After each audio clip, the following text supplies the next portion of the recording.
তো হ্যালো ভাই ব্রাদার, আসসালামু আলাইকুম। সবাই আশা করি সবাই ভালো আছেন। তো আমিও ভালো আছি। আমার চ্যানেলে আমার এই ফার্স্ট ভিডিও, আশা করি সবাই সাপোর্ট করবেন ইনশাল্লাহ। তো আমি রোস্ট করতে আসলাম থরসব বিল্লালকে। তো তার একটা ক্লিপ শুনে আসি ওমরান ফায়ারকে নিয়ে কি বলেছে। গাজীপুর ছাড়া বাকি 63টা জেলায় উমর বয়কট। এক গোষ্ঠী মারছে কানপুর কয় কি। উমরের কিছু ফ্যান ফলোয়ার, আমরা ঠাকুরগাঁও আসছিলাম, ফান্ড কালেক্ট করতেছি, মানবিক কাজ করতেছি, বাট তারা আমাদের এখানে ডিস্টার্ব করছে, সিনক্রেট করছে। আমরা 22,000 টাকা তুলতে পারছি, এখানে হয়তো লাখখানিক টাকা বা আর 100 টাকা হলেও বেশি তোলা যেত। এন্ড উমর এটার মধ্যে জড়িত। কিরে মাদাচ্ছ, তুই কেমনে জানলি ওমর এটার ভিতরে জড়িত? মাদাচ্ছ, আগে নিজের মাথাটা পরিষ্কার কর, পরে কন্টেন্ট ক্রিয়েট করিস। মাদাচ্ছ, হয়তো ঠাকুরগাঁও আসছে, পোস্ট দেখছে, তার কিছু ফ্যান ফলোয়ারকে বলছে যে বিলাল ভাই যাচ্ছে অথবা যাবে, ডিস্টার্ব করো যাতে কাজ না করতে পারে।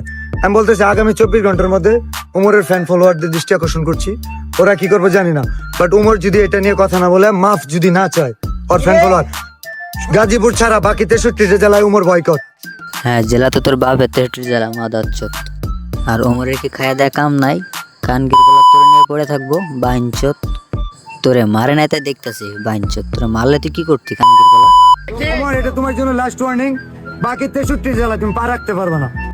ভাই মাদাচ্ছ নেশার ঘরে আছে, এর কেউ লেবু খাওয়া কানগির গলা। তোমার ফ্যান ফলোয়ারদের এখনো সময় আছে, তুমি বলবো আগে তোমার মানুষ হওয়ার দরকার, তোমার আগে মানুষ হওয়ার দরকার, ঠিক আছে? আগে তোমার মানুষ হওয়ার দরকার। আরে মাদাচ্ছ, তুই কি মানুষ? ওমর তো অনেক ভালো কানগির গলা, তুই তো অমানুষ। তুই আর কারে মানুষ হইতে কস? তুই তো অমানুষ বাইনচত। এবার ওমর ভাই কি বলে আমরা একটু শুনে আসি। ঘুম থেকে ওইটা মানে আমি হুট করে দেখি কি, ঘুম থেকে ওইটা আমি হুট করে দেখি মানে 24 ঘন্টা পরে নাকি আমি 64 জেলা থেকে বয়কট। এই ঘুম থেকে ওইটা দেখি আমি। এখন 24 ঘন্টা পরে যদি আমি 64 জেলা বয়কট হয়ে যাই, এইটা আমি দেখছি মিনিমাম 36 ঘন্টা পরে আমি জানতে পারছি যে কি হয়েছে। 36 ঘন্টা পরে আমি জানতে পারছি যে কি হয়েছে। 24 ঘন্টা পরে আমি বয়কট হবো, 36 ঘন্টা পরে জানছি যে কি মানে কি হয়েছে। আমি যে বয়কট হবো এটা আমি 36 ঘন্টা পরে জানছি। এখন এই যে 24 ঘন্টা গেল গা, এখন আমি কি আর 63 জেলা থেকে বয়কট হয়ে গেছি? এখন আমি যদি 63 জেলা থেকে বয়কট হয়ে যাই গা, তাহলে তো আমার কিছু করার নাই, আমি তো অলরেডি বয়কট হয়ে গেছি গা। এ মাদার তোর থরসব বিলাল তোর রোস্ট করতে আছে। তুই খানকির বলা তুই এমন করস কেন? মাদাচ্ছ, তুই মানবিক কাজ করিস, ভালো কথা, এটা আমরা সবাই সাপোর্ট করবো তোর ওই দিক থেকে। কিন্তু খানকির বলা তুই এমন করে লাগোস একটা মানুষের পিছনে, তোর পুরা খাইয়া দিব খানকির বলা। উমর, এটা তোমার জন্য লাস্ট ওয়ার্নিং, বাকি 63 জেলা তুমি পা রাখতে পারবে না।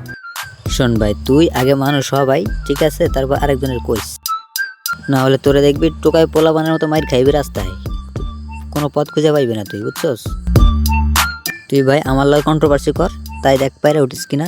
আমার বেল্লাকে করিস না, অকালে মরে যাবি গা, বুঝছস? তো ভিডিওটা ভালো লাগলে সবাই সাপোর্ট করেন। তো বিদায় নিচ্ছি প্রিয়, ভিডিওটা ভালো লাগলে লাইক করে দিও।